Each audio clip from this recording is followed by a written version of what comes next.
catching his wife in bed with her boss could now face up to 15 years in prison for illegal surveillance after tracking them with his iPhone app.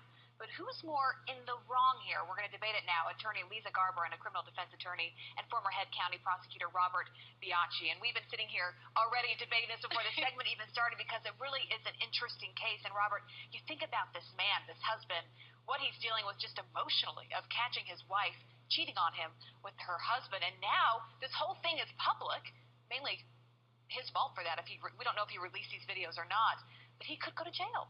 If this man goes to jail, and I can tell you as the head prosecutor when these cases would come through, you look at a number of different circumstances and you apply the rule of reason as to whether somebody should go to jail for the same amount of time somebody that committed a rape or a murder sometimes goes to jail. This was a man who was distressed. There was infidelity. The burglary charge that was filed, we were talking about this before a little bit off the camera, is not a valid charge because you have to have an intent to commit a crime when he went in there. All he was doing was trying to catch his wife in an act of infidelity. Was it a good thing to do? No. But from a prosecutor's point of view, I'm not putting somebody in jail for this. So to help people understand the story that haven't been following it, this man was following his wife on the iPad app, found where she was in this home, ended up walking in the house. It was unlocked, right? The door was.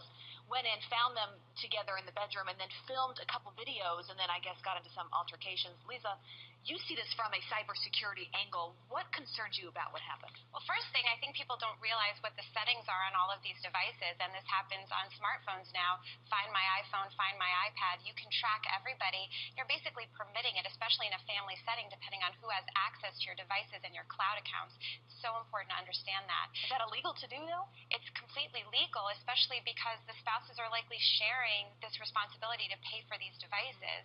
And the other issue is he filmed these people in the midst of an act. In New Jersey, that's invasion of privacy. There's federal and state law that comes into play, but New Jersey especially, they really protect invasion of privacy issues. So that could be where the problem lies. Robert, I'm thinking about the jury here. When they're sitting there and they're listening to this man emotionally talking about what he's gone through with his wife cheating on him with her boss, how is that going to play? Okay, first of all, he was overcharged. Secondly, that's a great point. It's called jury nullification. We know this as prosecutors, having tried lots of cases, that they could say technically he violated the law, but they're going to feel so sympathetic to him.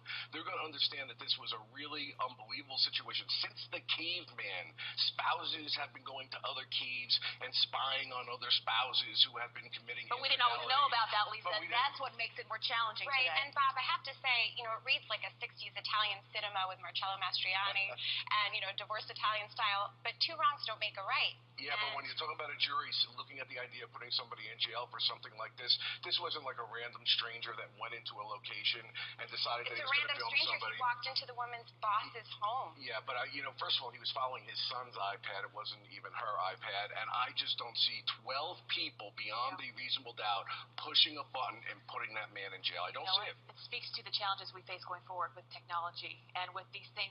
They've happened for years and years, but how do we deal with it today is the question. Exactly. Now the technology is transforming. There are so many ways to lose that privacy. And there is. Lisa, Robert, we are going to continue to debate this, I'm sure, once the commercial goes on. Great to have you both here. Thank you.